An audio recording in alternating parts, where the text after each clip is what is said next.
অধিকার, সমতা, ক্ষমতায়ন, নারী ও কন্যার উন্নয়ন এই প্রতিপাদ্যকে সামনে রেখে ফরিদপুরের সদরপুরে আন্তর্জাতিক নারী দিবস 2025 উদযাপন উপলক্ষে র্যালি ও আলোচনা সভা অনুষ্ঠিত হয়েছে।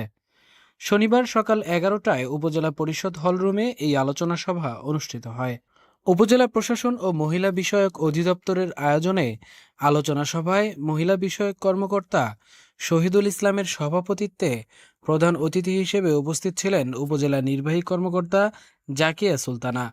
আরও উপস্থিত ছিলেন যুব উন্নয়ন কর্মকর্তা আকলিমা বেগম, ভারপ্রাপ্ত মাধ্যমিক শিক্ষা কর্মকর্তা মোফাজ্জল হোসেন, কৃষি সম্প্রসারণ কর্মকর্তা নবদিতা নন্দী, সদরপুর গার্লস স্কুলের সাবেক প্রধান শিক্ষিকা রহিমা খাতুন, সহকারী পল্লী উন্নয়ন কর্মকর্তা সোহরাব আলী, গণমাধ্যম কর্মী ও 2 শতাধিক ছাত্রী ও মহিলারা উপস্থিত ছিলেন। আন্তর্জাতিক নারী দিবস উপলক্ষে নারীদের সমতা, ক্ষমতায়ন, অধিকার ও বিভিন্ন বিষয় নিয়ে আলোচনা সভায় বক্তব্য রাখেন রহিমা খাতুন, আকলিমা বেগম, নবনীতা নন্দী সহ অনেকেই। আলোচনা সভায় বক্তারা নারীর অধিকার, সমতা, ক্ষমতায়ন এবং নারী ও কন্যার অধিকার প্রতিষ্ঠা, বৈষম্য দূরীকরণের মধ্য দিয়ে সুন্দর সমাজ বিনির্মাণের প্রত্যয় ব্যক্ত করেন।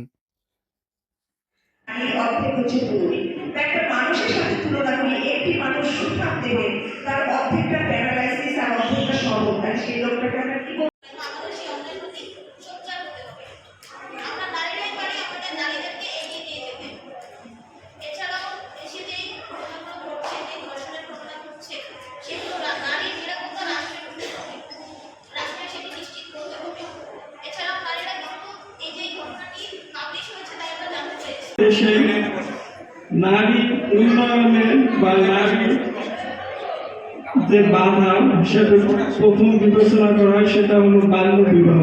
এই বাল্য বিবাহের কারণে দেখা যায় যে সেই নারী দিবসের বৈষম্য কিন্তু এখনো অনেকই রয়েছে। বৈষম্য কিন্তু দূর হয়নি। অ্যাকচুয়ালি বৈষম্যটা শুরু হচ্ছে ঘর থেকে, জন্ম থেকে। জন্মে যেমন অখুশি হয় নারী পুরুষ, আসলে জন্মের জাত দুটো, নারী না পুরুষ, কিন্তু মৃত্যুর জাত কিন্তু দুটো, ভালো না মন্দ। কিন্তু পৃথিবীতে আবার যোগ্য না অযোগ্য এই দুটা জাতের উপর সম্মান নির্ভর করে। অর্থাৎ নারীকে শুধু নারীর কাঠামোতে সীমাবদ্ধ রাখবেন না। নারী হলেই যে সে মন খারাপ করতে হবে, নারী হলেই যে সে অযোগ্য হবে, কম দামে কিছু হয়ে যাবে, আসলে সেটা নয়। এ বিশ্বে মহান সৃষ্টি ছিল কল্যাণকর, অর্ধেক তার করিয়াছে নারী, অর্ধেক করিয়াছে নর। উপস্থিত নারী ভালোবাসা, নারী রমণী, নারী জননী। একটা জাতিকে যদি উন্নত করতে হয়, নারীর ক্ষমায়তনের কোনো বিকল্প নেই। নেপোলিয়ন বোনাপার্ট বলেছিলেন, আমাকে আত্মহত্যা দিচ্ছে। সম্মানিত উপস্থিতি,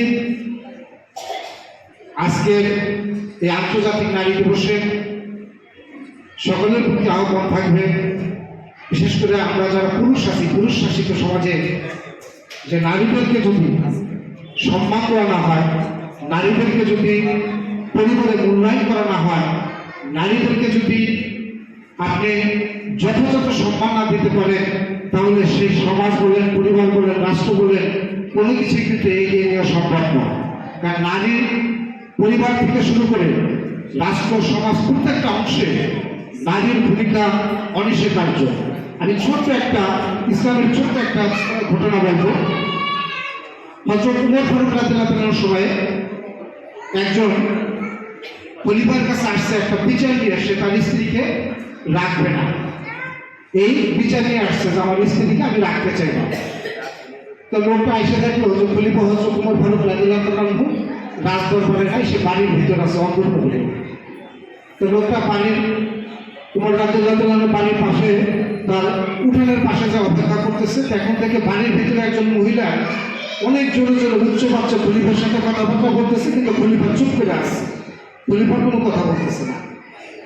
তো লোকটা চিন্তা করলো যে আমি যে যন্ত্রণার বিচার নিয়ে খলিফার কাছে আসছি, খলিফা তো মনে হয় আমার চেয়ে বেশি যন্ত্রণায় আসছে, তাহলে তার কাছে আর কি বিচার দেবে। এই জন্য সে কি করলো, সে ওইখান থেকে বিদায় নিয়ে চলে যেতেছিল। ইতিমধ্যে খলিফা হযরত ওমর রাদিয়াল্লাহু তাআলা আয়েশা দেখলেন যে ওই লোকটা চলে যেতেছে। তো একজন লোককে যা ডাকালো যে ওনাকে একটু ডাকাবে, খুব সংক্ষেপে বলছি ঘটনাটা। তো ডাকছে, বললো যে আপনি আমার কাছে কি অভিযোগ নিয়ে আসছেন? তো লোক বলতেছে, হুজুর আমি যে অভিযোগ নিয়ে আসছি আমার কাছে মনে হলো এর চেয়ে বেশি শাস্তি আপনি ভোগ করতেছেন, আপনি মনে হয় এর চেয়ে বেশি যন্ত্রণা ভোগ করতেছেন, এই জন্য চলে যেতেছি। তখন খলিফা হযরত ওমর রাদিয়াল্লাহু তাআলা বলল যে শোনো, এরা আমাদের সংসারের কাজ করে, ছেলে মেয়েদের দেখাশোনা করে, কাপড় চোপড় ধুয়ে দেয় এবং পুরো সংসারটা আগলে রাখে।